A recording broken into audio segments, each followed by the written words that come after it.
Welcome to Education, Leadership, and Beyond, Surviving and Thriving.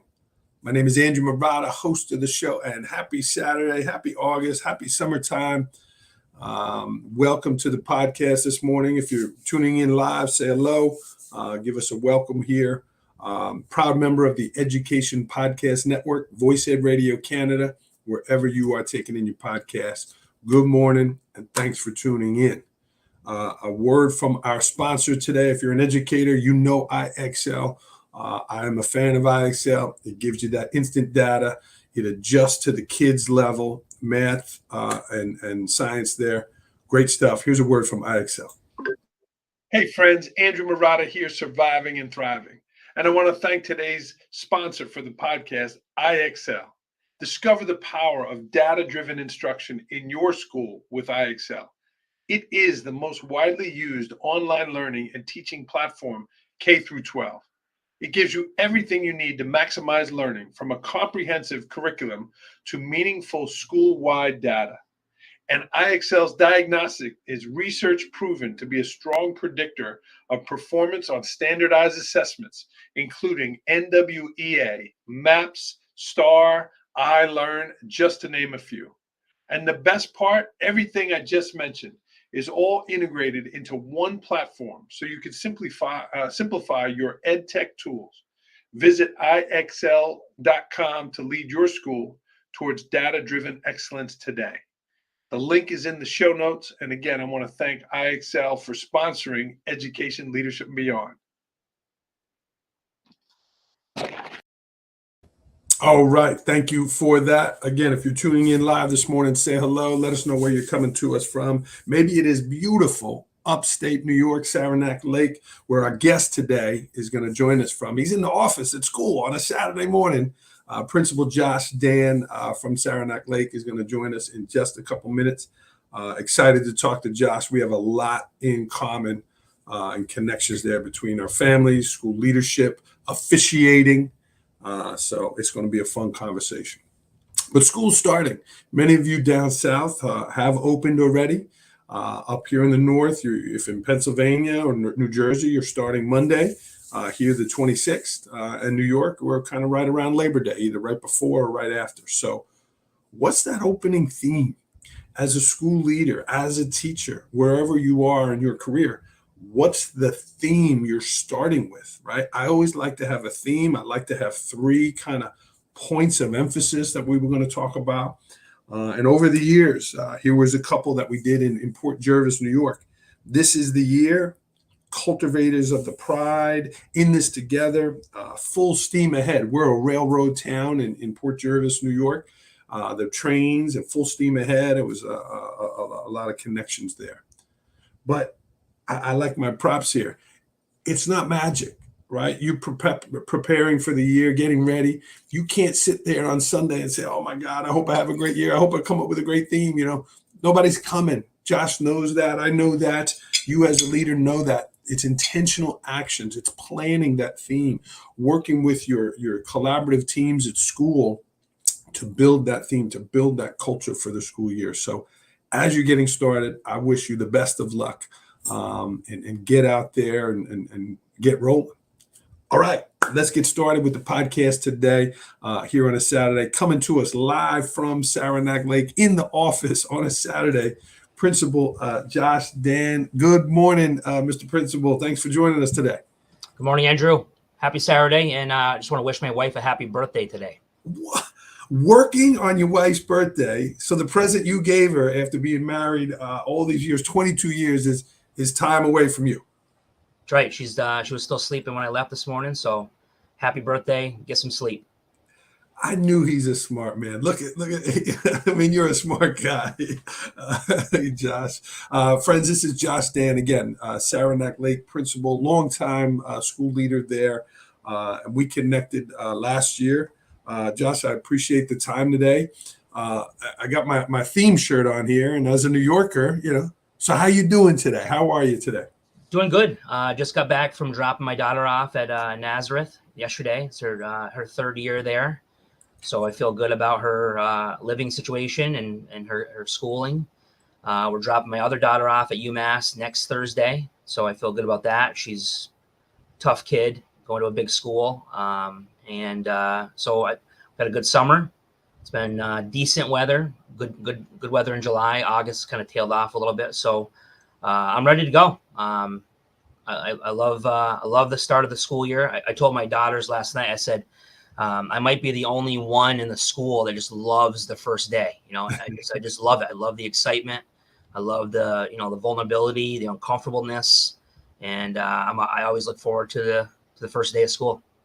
Awesome. One of your fellow New York principals, Kevin Richmond from Binghamton, is watching, tuning in.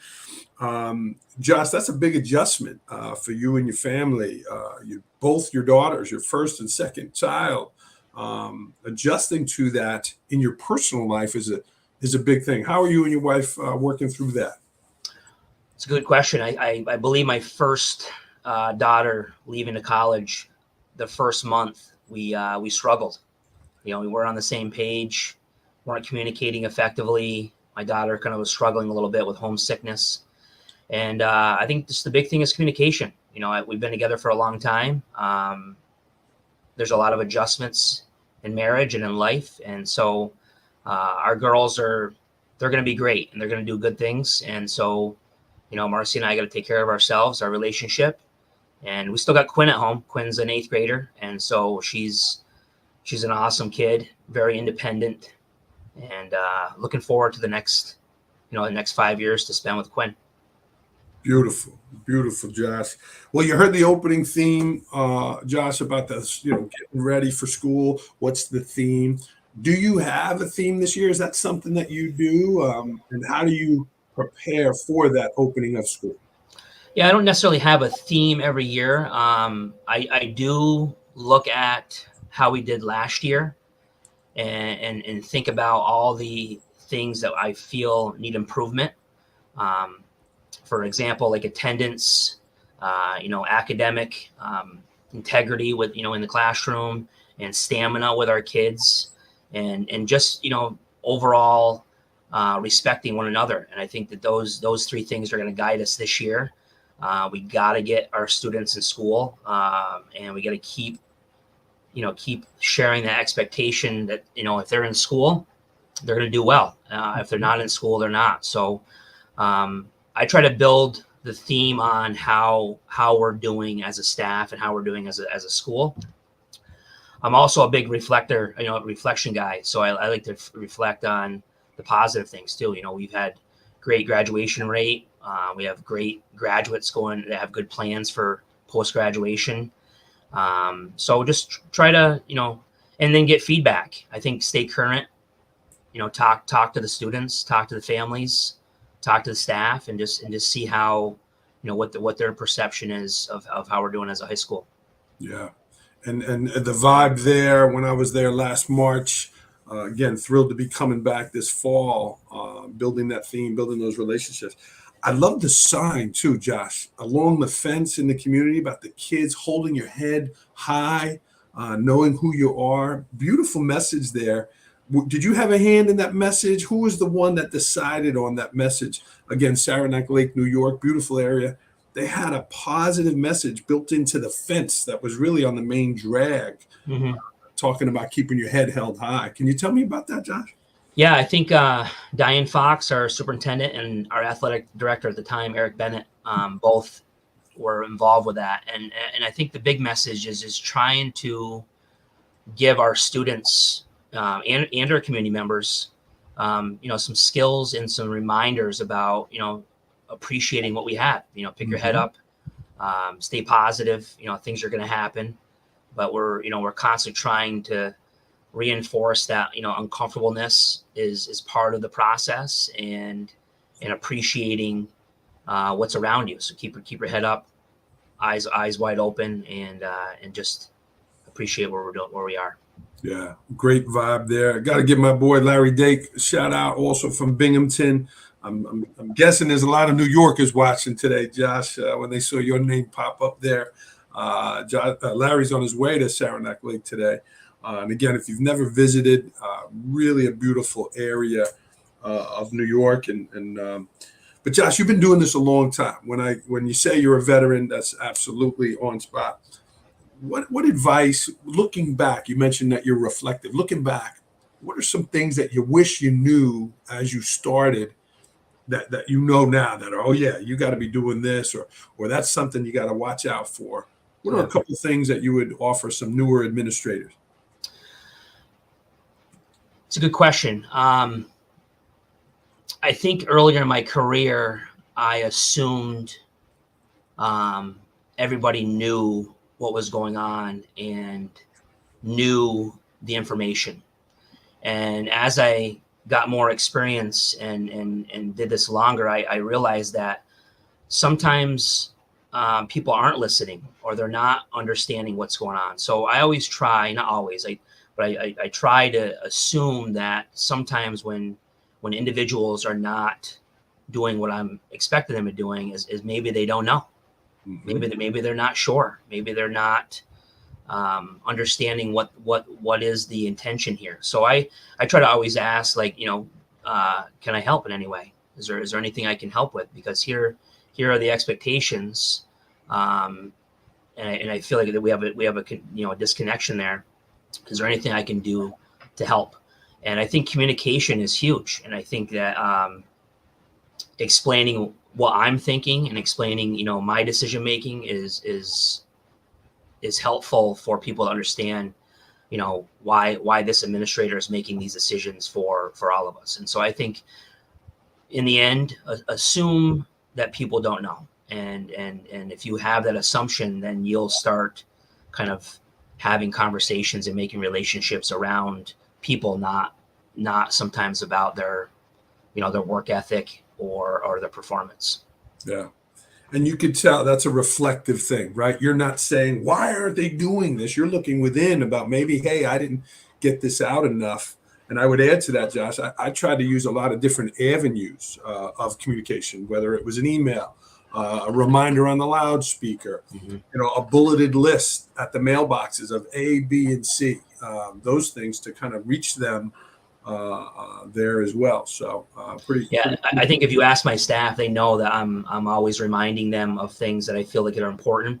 And I think communication, you're never done. Like there's not one form that's gonna cure all. So I feel like having a wide variety, having persistence on that is key for everybody. Josh, I got to give my student here a shout out. Braden Ross is friends with your daughter up at Nazareth. He's a student at Port Jervis. Yeah, music student, talented kid. So he's watching now. Braden, thanks so much. And Sydney must be a great kid if she's related to this guy. So we can thank her mom for that. Josh, I mentioned in the pre-show, we have a lot in common. You officiated college, as you say up there, hockey, for a long time. That's hockey's king, upstate New York, New England. Tell me about that journey of officiating, and how has that helped you as a school leader? What connections to officiating could you tie into school leadership? So I've been officiating since I was 14 years old. So around 30 years of officiating hockey. And when I went to Cortland State, go Red Dragons, I got into a high school chapter. And as you know, in Syracuse, Rochester, Buffalo, there's a lot of hockey going on. And so the more games I did, the more exposure I got. And a signer started asking me if I wanted to do higher level hockey. And so before you knew it, I was small town kid from Saranac Lake, reffing, junior A and junior B hockey. And I just loved it. I loved the atmosphere. I loved the uncomfortableness. There's so many personalities in hockey, as you probably know. And I just started climbing the ladder. And when I moved to Syracuse and started working in inner city Syracuse, I started refereeing Division III and Division I, and just did some good games and got good exposure. And as you know, it's all on who you know and the relationships that you have. And so just got really lucky. And I was able to ref Division I men's and women's for a few years, ref Division III longer. And then, with having kids and being an administrator, there's only so much time in the day. And so I think I told you this morning, but my wife and I were laying in bed one morning, and I was like, yeah, I think I have like 19 weekends in a row already scheduled. Wow. And she was like, that's not gonna fly. So she said, you gotta make a choice. And so I knew that my ceiling of refereeing was probably Division I. That was probably the highest I was going to go, and so I knew that I had to kind of slow down in that arena and spend more time with my family and more time, doing administrative work. Yeah. That reflective nature again. Where do you want to be? Who's the person you want to be? Your family. I live that as well, and I can relate to that. How about the skills needed as an official? You're on the ice. You're making decisions. You got to be quick. Relate those to working in a school. Yeah, I think if you ask a lot of my referee partners or buddies, they know that I have a long list of one-liners that work really well with players, coaches, and parents. But I think when you're in the atmosphere, again, everybody wants to win, and in any game situation, half of the people are always going to be upset, and so you have to kind of deal with that and understand that that's just the way it goes, and it's not personal. But on the other hand, mistakes in big games like that mean a lot, and so you got to be on your game. And what I've learned, as a parent, as a husband, as a son, as a principal and a referee, that when you mess up or make a mistake, you got to own it. And I think refereeing, some of my probably best moments are just owning the situations where you make mistakes and having those conversations. And I think that skill never goes away, because we're making mistakes all the time, and the key is to try to not make those mistakes again. Well, one of the mistakes you shared, and I was curious to ask, I made a ton of mistakes as high school principal, but at a pep rally, you allowed kids to throw marshmallows, which you said did not end well. Do you want to share about that? Yeah, probably one of the dumbest decisions I've ever made as an individual, probably. So a tradition for our pep rally was that the seniors would come on the floor and they would run around the gym with their flags and celebrate the pep rally. Well, after a couple of years, they brought candy, and they were throwing the candy in the stands, and it got to a point where it was like, this is not good. So I said no candy. So all day long they're asking me, well, what can we throw? What can we throw? What can we throw? And so I don't know who it was or when it was, but someone said, hey, what about marshmallows? I'm like, sure, fine, whatever. Throw the marshmallows. Go ahead. Well, I can tell you, and if the staff ever watch this podcast, they're going to start laughing, because there were marshmallows everywhere. I mean, and as you step on the marshmallows and as you're dancing with the marshmallows, and it just became a huge fluff mess. And it not only tracked in the gym, but it also tracked through the school and the classrooms, on the bleachers. So needless to say, the custodians were not thrilled with my decisions, and we rarely talk about marshmallows here. Not welcome in hot chocolate. Yeah. Not a good situation. Do every time you see a marshmallow somewhere, does it go back to you? Do you think of that? Yeah, and we also talk about like themes of homecoming. So that'll be the second week of school this year, and so every time we send out the theme week, there's at least one or two teachers that says, "Are we throwing marshmallows this year?" Oh, it was. To say it was a mess is an understatement. We had like razor blades on like a broomstick. Yeah. And we're like razor blading the athletic people were like, "What are you doing?" It's like there was no way to get it off. That is so funny, and I'm glad we can laugh about it now. You look back at the decisions; it was a mistake, right? Yeah. And you learn from it and you move on. Josh, going back to the officiating, I found this video one time of a great public service announcement about fan behavior, and it was adults yelling at a music concert And then all of a sudden, we're getting ready to come to Saranac Lake, and I find out it's you and your staff. It's you. You're the star of the PSA. Tell Yeah, me about I don't know. I that. don't know how I was chosen to be the star. Again, this initiated with our former athletic director Eric Bennett. Mrs. Fox was totally on board with it, and then Love it. Kirk Sullivan, a local SLHS grad, highly successful in the video production world. They got together and they just said, we would love to simulate how fans behave at a sporting event, Yeah. and then put those behaviors in a musical event. I think you probably know this, but Saranac Lake's pretty well known for our music program. We have a great band chorus throughout our whole district. And so we just said, let's put these behaviors in this musical kind of situation. So we were in the auditorium for probably, not exaggerating, 3 hours. Wow. And I'm not sure if you've ever done kind of music or takes on a movie or commercials, but it's repetitive. You need to keep saying the same lines over and over again, and then they take those best lines and put it into the commercial. So the line where I say, I'm sick and tired of your kid playing the wrong note. So as you can imagine, there was 350 kids in the auditorium. All of our staff were in the auditorium, and they enjoy being in there for like an hour. But after the hour, they're like, get the line right, get the line correct, so we can get the hell out of here. And I think so. A lot of people in that situation were like, come on, Mr. Dan, get the words out of your mouth and let's get this party started. But we've gotten a lot of traction from that. I don't know how old it is, but it's probably, I would say, 6 or 7 years old.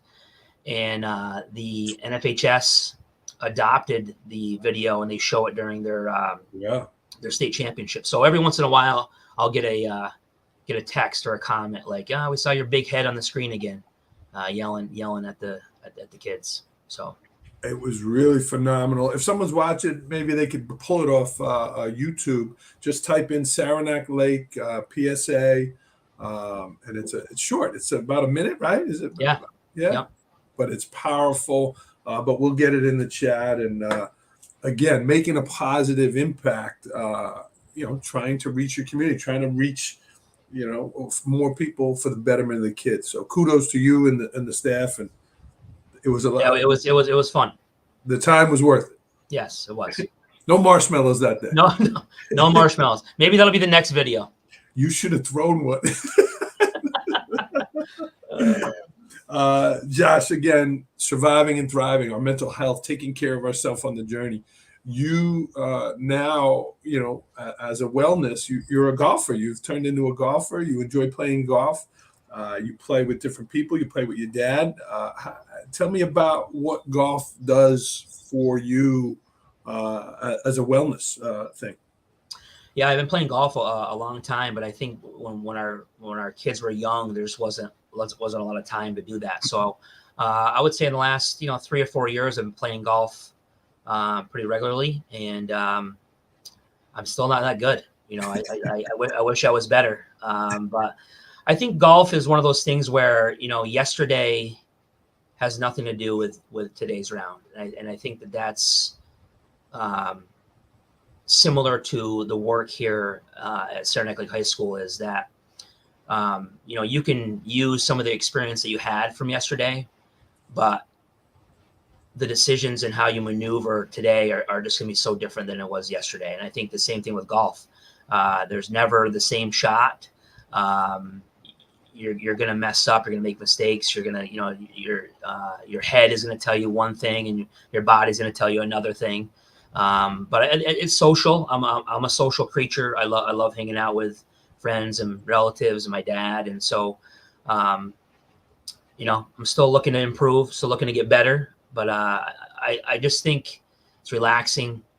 In the summertime here in Saranac Lake, we have some of the best golf courses up here, and it's just beautiful up here. And so just trying to get better, trying to enjoy myself and not be so hard on my golf game. I love it. The whole vibe here talking, you've learned to deal with mistakes, right? The obstacles that come our way. Some people get stuck in it and they can't get past it, where you've just made a bunch of examples about that mistakes happen and how you navigate through them. So Yeah. again, kudos, man. Very cool. Well, maybe someday we can play a round of golf together. If you say you're not good, you don't want to see me. But I can relate to what you say about the different shots, the different things, the different angles. So yeah, maybe we will do that. Jennifer Longo did put the video in the chat. Thank you, Jennifer, for that. And again, if you're watching, say hello. Let us know where you're coming to us from, and certainly give a shout out to Josh. Josh, you mentioned about the golf and being out there. How do you replace that wellness activity in the winter? It is, we talked off air, it's cold in Saranac Lake, it's dark, it's the winter can be quite long. How do you replace that wellness activity in the winter? Well, I think you got to keep moving. Having three daughters, I have two that played hockey, one that played basketball. So our schedules in the wintertime are just as crazy as they are in the fall and the spring. So, refereeing, coaching. I sat on a couple boards for hockey association boards, and then I'm involved with our local turkey trot. So I do a lot of walking in the month of November. I probably should do more walking in the other months, but just keep moving. I think people that know me is I rarely sit still. I'm constantly trying to figure out what the next event and the next activity is. But our winters are long and they're dark and they're cold. But I think the summers outweigh that, and so we just gotta plug through and get to April or May or June whenever the snow eventually leaves. I love it. I love it. Josh, one of the things you kind of got on the tip of what's coming next, you mentioned about a possible book. There's an idea there. I love talking with people about books. I love encouraging people to write books. Again, Larry Dake is an author here watching. What is that idea, and how far along are you? Are you on page one, or you have it kind of written? Is it just a framework? What do you got? I got nothing. I think listening to your conversations and meeting with you last year when you're in Saranac Lake, and you said, I have no business, writing a book, or no one thought I'd be writing a book. I'm not sure anybody would read my book, but I'm interested in putting some thoughts on paper, and I don't know. We'll see. It's probably a stretch for me, but I've done crazier things. So I'd love to communicate with you more about that, and what the next steps are, or Yeah. I'm an open book. Yeah, pun intended. It's the spark, though. It's that spark that you got this idea, like, and then get a little traction. So we are going to definitely talk about that for sure. Josh, I love how you talk about your family, and again, you adjusted your officiating. Your dad is a big part of your life. He's a mentor for you, a role model. The golf and just spending time. Talk to me about your dad and some of the guidance he's given you to be the person you are today. Yeah, he's a big part of my life and a big part of our family's life. My dad didn't actually have a dad, so he passed away when he was 4 years old, and wow, his family. His grandparents on both sides, and his uncles and his aunts helped raise the four of them in Saranac, New York. And my dad had me when he was young. I think he was 20 years old, and he had to figure out how to get, make it work. So he got into corrections and was a correction officer for 25 years. I can honestly say that he probably hated every day of that. I mean, he made good relationships, and I think he had fun doing it, but he always felt like he could have done more, or done some different things. So growing up, he was adamant that I should be doing something that I love, and that's something that I feel like I'm good at.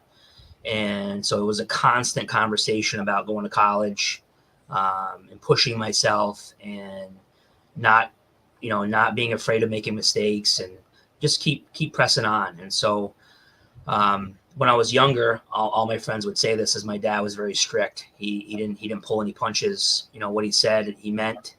And I think I flourished in that consistency and structure.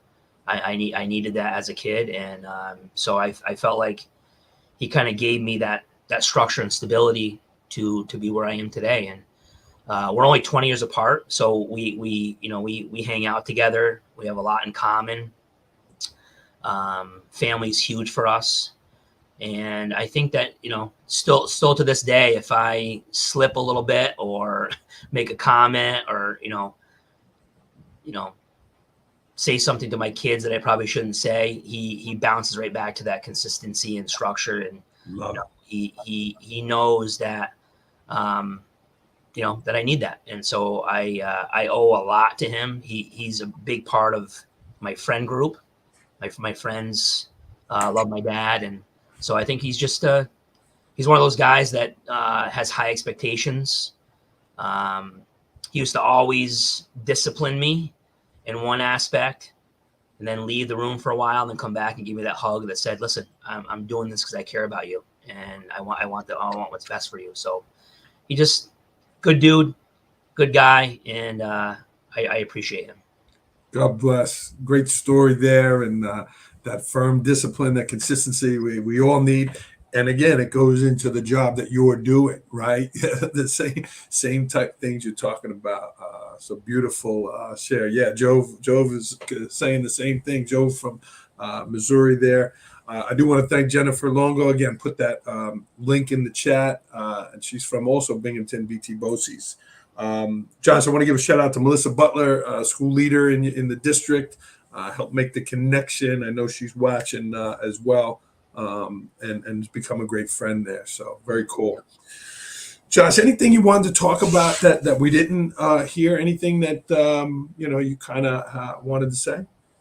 Yeah, I think kind of piggybacking on Melissa Butler. I think you met our whole Saranac Lake administrative team. Yeah. Pretty powerful. They're great people, and they push me, challenge me every day. And so I just want to give that team a shout out and thank them for keeping me in line and pushing me. Yeah. The other thing is, nobody can do this job or this work without a lot of people, and I just feel like when my dad and I talk, he's always like, and you're probably lucky. And so I feel like a lot of these decisions and a lot of these maneuvers of where I am today is, yes, great people, hard work, but there is some luck to this. There is some timing to this. And I feel like I owe a lot of people a lot of favors for getting me, to where I am today. And we have a great community in Saranac Lake, great Board of Education. The two superintendents that I've worked for here in Saranac Lake, Jerry and Diane, just great leaders, great role models, and I want to thank all of them. Beautiful, yeah. Superintendent Fox, amazing there. We had a great experience. And Josh, I know you're saying the word lucky. You've said it a couple times. Well, good things happen to good people.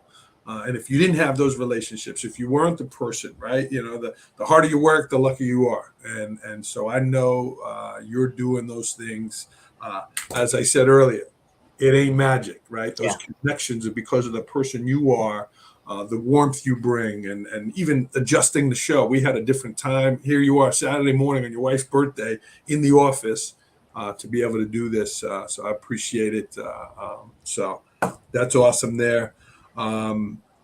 Josh, I appreciate it. Let's get to rapid fire. These are quick questions. These are, you're on the ice, you're skating. You ready? Ready. Here we go. Last book you read? Daring Greatly by Brene Brown. Yeah. Vulnerability. Yeah. Yeah. Did you watch the TED Talk too? I did not. No, I did not. Watch the not the TED Talk, her Netflix special. Yeah. And you're a school leader together. I can relate. She says, unless you're in the arena getting your butt kicked, right? I don't need to hear your chatter. Yep. Last movie you saw? Top Gun with my wife. Last concert you went to? Let's see. I believe it's Imagine Dragons at SPAC. Oh yeah, how was that? It was good. Yeah. It was a couple years ago, but we saw One Republic and Imagine Dragons in the same year at SPAC. So good shows. I've learned to stay out of the standing section or the lawn section at SPAC. Yes. Get inside. Get inside. Get in a chair. Yeah, that's right. Get a seat. Your favorite dish?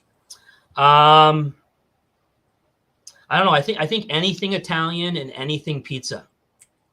I knew we had a lot in common. I think bring it. Let's all that stuff. Your favorite singer? I probably Gordon Downey. He was the lead singer for Tragically Hip. That was a band that we listened to when I was in high school and college.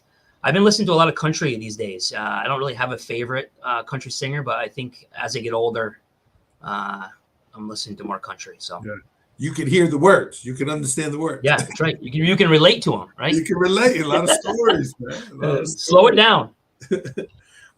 Favorite place to travel? That's a hard one. So because of the cold weather in Saranac Lake, spring break, we have 2 weeks off for spring break. So one of our favorite spots is Anna Maria, which is on the west coast of Florida. So we love going there for spring break. I would say my most favorite place of all time, and I went there as a high school graduate, was Hawaii. And so, but I think the most fun travel place is probably Vegas. So I variation. What happens in Vegas? That's right. It stays in Vegas. If you weren't in education, where would you be?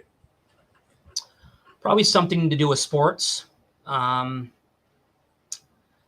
family always kids around that says I would be a good salesman. So I don't know, between sports and sales, maybe we can land somewhere in between there. Yeah. Well, and people, we don't say we're in the business field or in sales, but you're selling inspiration. You're selling kids to come to school. You're selling Saranac Lake and all that we do. So you're in sales. It just, there's no commission on the other end. You're a salaried employee. Yeah. This summer, I won't say I will because it's almost so. I did. What is your highlight from this summer? I think I just enjoyed my time. I think the older we get, the quicker things go. So I tried to slow things down and just try to live in the moment. I did pick up a side gig at my local golf course, Saranac Golf Course. So I worked there a couple shifts, just cleaning golf carts, and I love doing things that are not like my normal job. And so so that's kind of what I did this summer. A pet peeve of yours? I think laziness. I think not caring drives me crazy. Doesn't matter if you're 5 or 95. I just feel like we gotta get going here and take care of business. I love it. You're with me this morning, but at 8 a.m. on a Saturday morning, I feel fill in the blank. Optimistic, appreciative, motivated.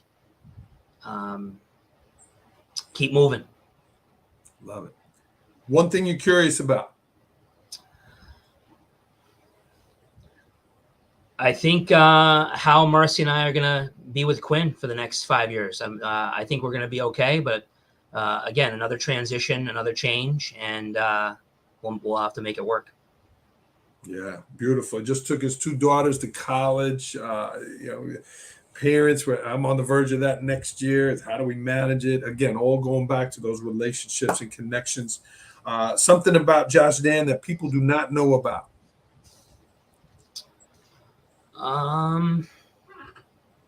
I attended the 2002 Salt Lake Olympic Games.